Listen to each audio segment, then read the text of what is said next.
আসানসোল পুর নিগমের কমিশনারের অতিরিক্ত দায়িত্ব দেওয়া হলো আসানসোল দুর্গাপুর উন্নয়ন পর্ষদ বা আড্ডার সিইও চিফ এক্সিকিউটিভ অফিসার আকাঙ্ক্ষা ভাস্করকে। এই মর্মে সোমবার রাজ্য সরকারের urban development and municipal affairs দপ্তর town and country planning branch principal সেক্রেটারির স্বাক্ষরিত একটি বিজ্ঞপ্তি জারি করা হয়েছে। তাতে বলা হয়েছে, পরবর্তী বিজ্ঞপ্তি জারি না করা পর্যন্ত আকাঙ্ক্ষা ভাস্করকে আড্ডার সিওর পাশাপাশি আসানসোল পুর নিগমের পুর কমিশনারের অতিরিক্ত দায়িত্ব পালন করতে হবে। এই বিজ্ঞপ্তিটি ওই দপ্তরের স্পেশাল সেক্রেটারির তরফে আসানসোল পুর নিগমের মেয়র, পশ্চিম বর্ধমান জেলাশাসক সহ বিভিন্ন দপ্তরকে জানানো হয়েছে। প্রসঙ্গত, চলতি বছরের মে মাসে আড্ডার সিইও এবং পুর কমিশনারের দায়িত্ব থাকা রাহুল মজুমদারকে অন্যত্রে বদলি করা হয়। গত সেপ্টেম্বর মাসেই আড্ডার সিইও পদে আসেন আকাঙ্ক্ষা ভাস্কর। তবে আসানসোল পুর নিগমের কমিশনার পদে গত 7 মাস ধরে কেউ ছিলেন না। শেষ পর্যন্ত আকাঙ্ক্ষা ভাস্করকেই পুর কমিশনারের দায়িত্ব দেওয়া হলো। গ্রামাঞ্চল শিল্পাঞ্চলের খবর, ব্যুরো রিপোর্ট। ঘন্টাতে দেখবো এতগুলো করে দিচ্ছেন, একবার এদিকে এমনি এমনি দেখছি।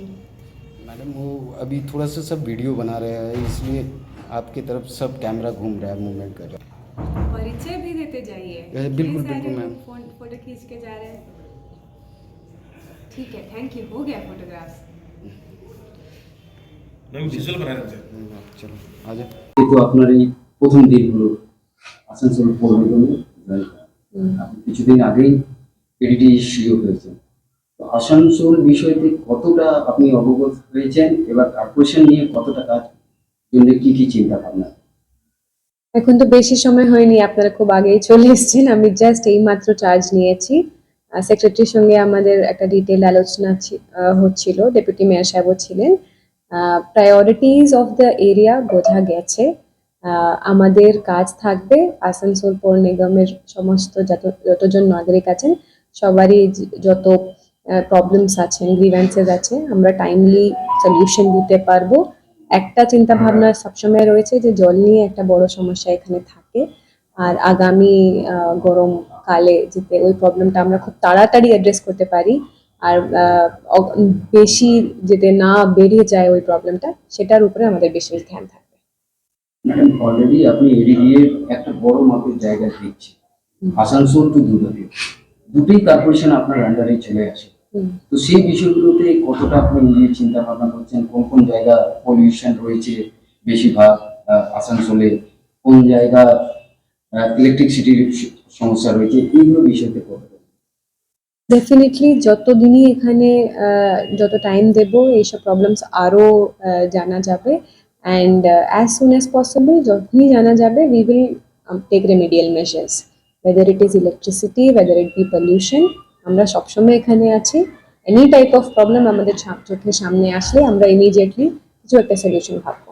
আসানসোল কর্পোরেশনের কর্মীদের এবং আধিকারিকদেরকে কি বলবেন কাজ সম্বন্ধে?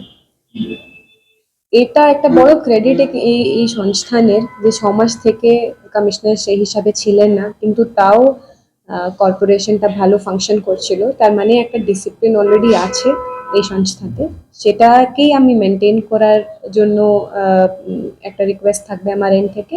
এবং এবার আমরা সবাই মিলিয়ে যেভাবে এই সংস্থানের, এত পুরনো সংস্থান, এত নাম আছে, সেটাতে আমরা ওটার উপরে we can give credit to that institution, সেই হিসাবে কাজ করবো। ম্যাডাম দুটি জিনিস খুব বেশিরভাগে এখন সমস্যা দেখা গেছে আসানসোল কর্পোরেশনে, একটা ইলিগাল বিল্ডিং, ইলিগাল প্ল্যান না করেই করা হয়েছে, এবং দ্বিতীয় পার্কিং সমস্যা দেখা যাচ্ছে, তৃতীয় আছে হোর্ডিং। এই তিনটে বিষয়তে নিয়ে আপনি কোনো চিন্তা ভাবনা করবেন? ডেফিনেটলি এটা আমাদের ডিসকাশনের মধ্যে থাকবে।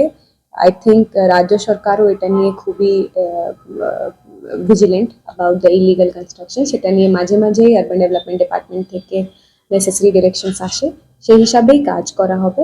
এটা আমার প্রেসের এন্ড থেকে একটা রিকোয়েস্ট থাকবে যে আপনারা হচ্ছেন আমার আইজ এন্ড ইয়ার্স, আপনারাই আমাকে অবগত করাবেন এখানে কোথায় কি এই সমস্যাটা আছে, and we will take action accordingly.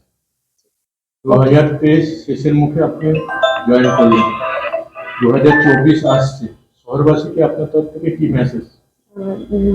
Many best wishes from my side. Wish everybody a very happy and fulfilling new year. Thank you.